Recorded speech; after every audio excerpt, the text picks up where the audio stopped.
I turned my grass lawn into a lavender field, and here's how we did it.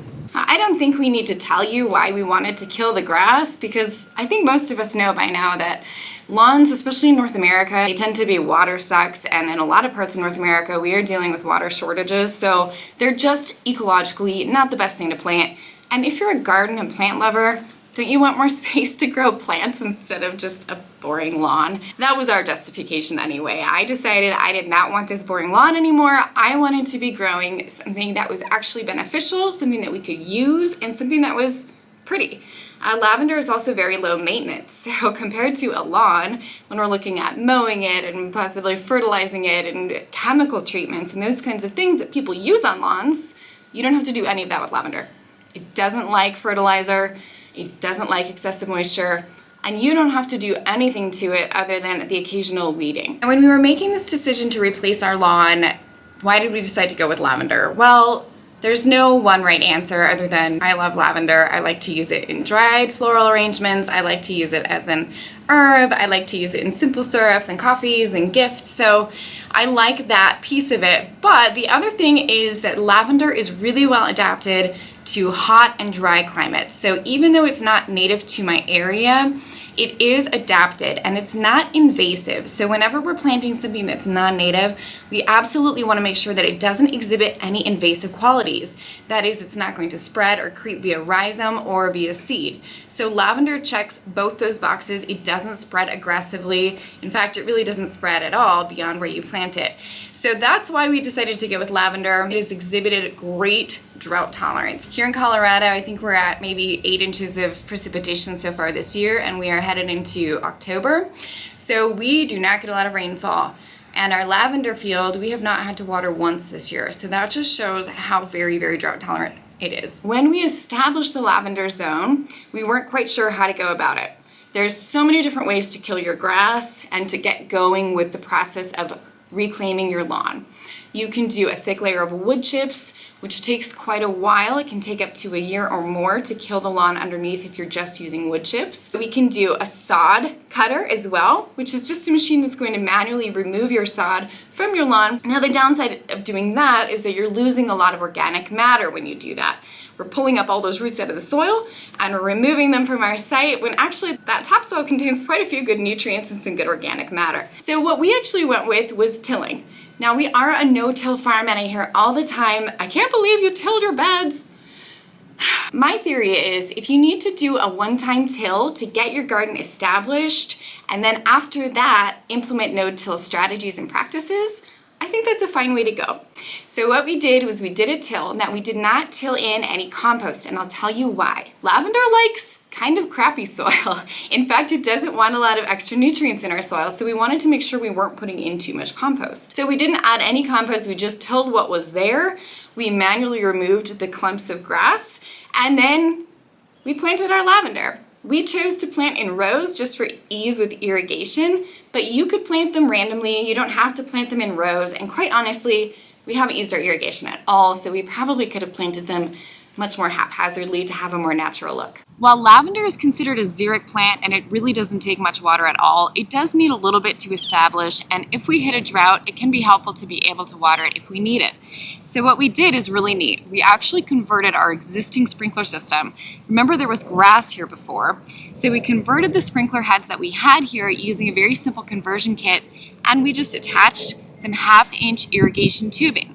We've run this tubing all along the rows of our lavender, and we popped a little hole into each spot where there was a plant, and when we need to water, we just kick on our sprinkler system and it waters our lavender. If you're thinking about growing lavender in your yard or in your landscape, but you're not sure which variety to choose, I would recommend that you start with a few different types. So don't just go with all one type. Try a variety in the first year and see what thrives and what survives beyond the winter. That will help you save money in the long run over buying the wrong kind. In general though, lavenders tend to prefer a sandier soil and a slightly more alkaline soil.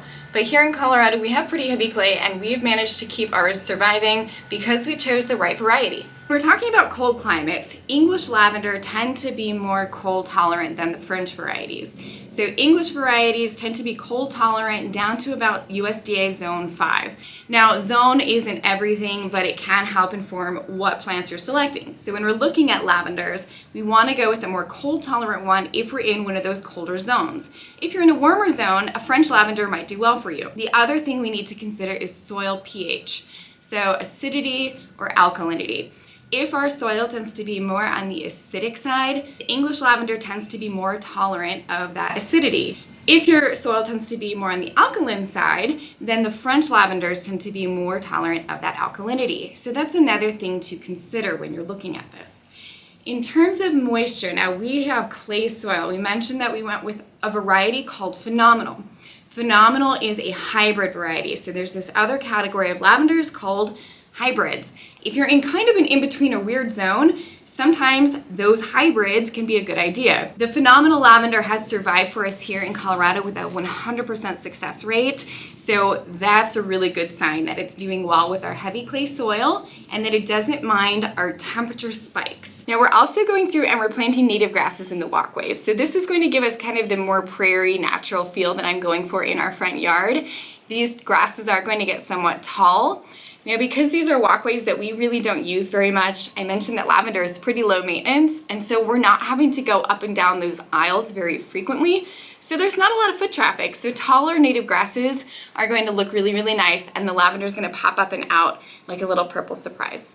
So what we did is we did a till just to kill the grass. We removed most of the lawn, and after that we piled it with some wood chips. So wood chips and lavender, there's a little bit of a disagreement on whether wood chips are a good mulch for lavender. Some people say it retains too much moisture. Lavender does not like moisture. Remember, it's a xeric plant. So if its roots are wet, it's really not going to like it. So some people will say don't mulch with wood chips. You can mulch with something like pea gravel. But for me, I had mulch. Now, well, the purpose of using these wood chips was to kill and make sure that the grass stayed dead around the area where we were planting the lavender. I knew that in the walkways, I wanted this to be grass seed.